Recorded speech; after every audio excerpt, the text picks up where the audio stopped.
പറവൂരിൽ നടക്കുന്ന ശ്രീനാരായണ ദർശനോത്സവത്തോടനുബന്ധിച്ച് ബിജു പുളിക്കലേടത്ത് നടത്തിയ പ്രഭാഷണത്തിൽ നിന്ന്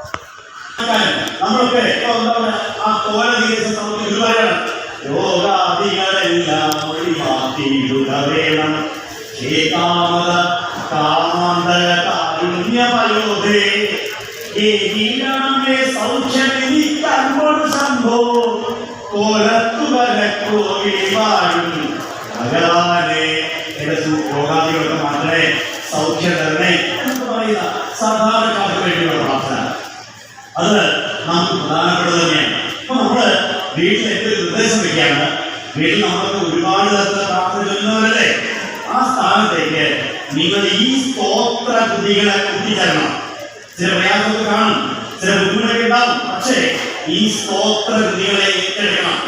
അവിടെ മനോഹരങ്ങളായ ഈ സ്തുതികൾ ശിവനെ കുറിച്ച് എല്ലാം പറയാം.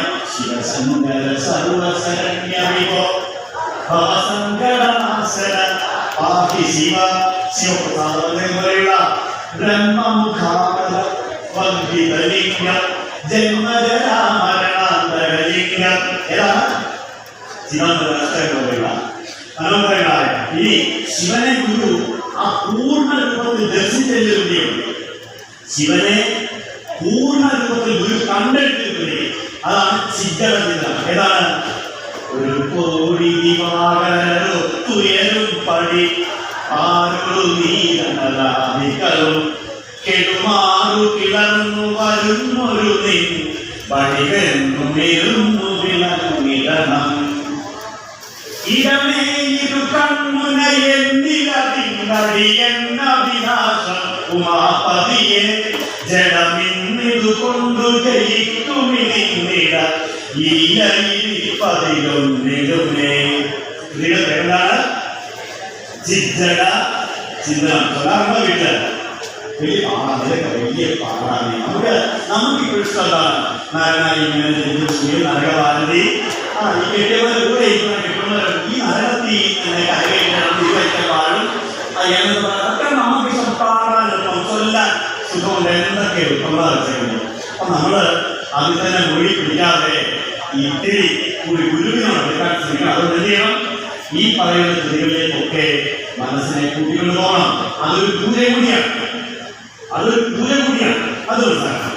രണ്ടാമത് അവിടുത്തെ നമുക്ക് വേണ്ടി ഹൃദയത്തിലേക്ക് ആദ്യത്തേത് നമ്മുടെ ഭൗതികങ്ങളായ ആഗ്രഹങ്ങളും അതിനൊക്കെ ഒരു പരിഹാരം എന്നതിലേക്ക് തന്നു. രണ്ടാമത് ഹൃദയത്തിലേക്ക് എന്ന് പറഞ്ഞ കാരുണ്യം, ആ കാരുണ്യത്തെ നിറയ്ക്കാൻ വേണ്ടി എഴുതിയ ധാരാളം കൃതികളുണ്ട്. ഹൃദയത്തിൽ സമാധാനം തരാൻ വേണ്ടിയുള്ള കൃതികൾ, മനസ്സമാധാനം ഉണ്ടാകാൻ വേണ്ടി താല്പര്യം മനസ്സമാധാനം ഉണ്ടാകാൻ എന്ത് ചെയ്യണം? ഇവരോട് പറഞ്ഞ നല്ലതല്ല ഒരുവൻ ചെയ്ത നല്ല കാര്യം മറക്കുന്നത്, നല്ലതല്ലാത്തവരെ മാറുന്നിടുന്നു.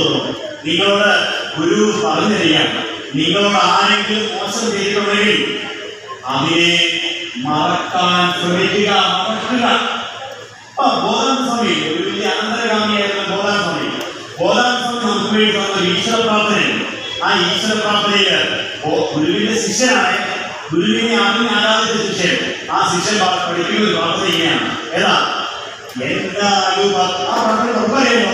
മാനത്തുമൊഴിയിലും ആഴിയിലും പ്രകാശമാന സ്വരൂപമോടുകൂടി നിറഞ്ഞു നിത്യം ആനന്ദപൂർണ്ണ നിലപൂർണ്ണരും വിഭോഗിനും ധ്യാനത്തിലെന്റെ ഹൃദയം ലയമാവിടട്ടെ. ഈ ചാനൽ ഷെയർ ചെയ്യുക, സബ്സ്ക്രൈബ് ചെയ്യാൻ മറക്കരുത്.